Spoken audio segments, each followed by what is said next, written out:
The question we are faced with as believers is, why do I continue to sin when I so much want to let it go? I so much don't want to do it any longer. But it seems somehow that thing has grabbed hold to my life and I seem not to be able to let it go. Even though I know that it's wrong, and even though I confess it every time and say that I'll never do it again, it just seems that somehow it is overwhelming in my life. But dearly beloved, one thing that we have to understand as a Christian, that sinning comes natural to the flesh. And remember, you're not disconnected from the flesh. You're living in this flesh, but you are living by the Spirit of the living God. So there's a separation and there is a division that must be understood, and that is the Spirit and the flesh. We have learned through our coming into this earth without being saved is the commingling of the Spirit and of the flesh. And once we become a born-again believer, there is a division between the two. But because we have lived our life for so long in the flesh, it somehow commingles together even when we don't want it to commingle together any longer. So now it is up to you and I, by the Spirit of the living God, to divide the flesh from the Spirit, in order that we might walk in the Spirit, that we not fulfill the lust of the flesh. So, dearly beloved, there is a division, there is a breaking of way that you and I have to be able to understand.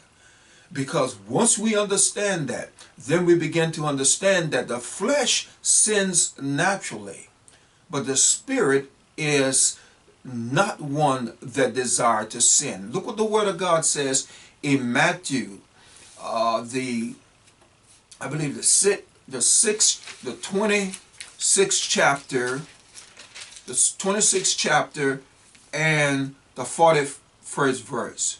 Watch and pray that you may enter not into temptation. The spirit indeed is willing, but the flesh is weak. So, dearly beloved, Jesus Christ is making a division right here. He is saying to the disciples that there is a separation between the spirit and the flesh. And he wanted them to gather that understanding, because that's what made Jesus Christ be in the position that he was in, to be sinless, because he was able to divide the spirit from the flesh. Yes, it was simpler for him. Why? And I say simpler because the fact is that he came from the spirit realm. So he knows the difference between the spirit and the flesh. But you and I came in the fleshly realm. Now we have to understand the division that takes place from the flesh and the spirit. Jesus Christ did not have to do that, because he came from the Spirit. He realized what the Spirit was. He acknowledged the Spirit of the living God. He did not even begin his ministry until the Spirit of God came upon him after he was baptized by John the Baptist.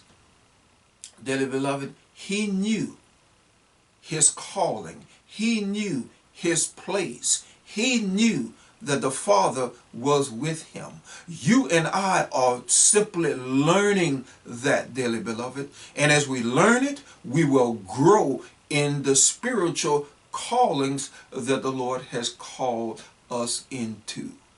Dearly beloved, continue to join us as we go deeper into the fact of why do we continue to sin when we desire so much not to.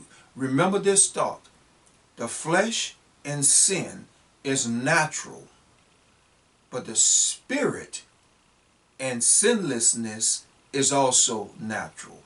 Now you and I have to determine how to walk by the Spirit, that we will not fulfill the lusts or the sins of the flesh. The Lord bless you and keep you, is our prayer for you this day.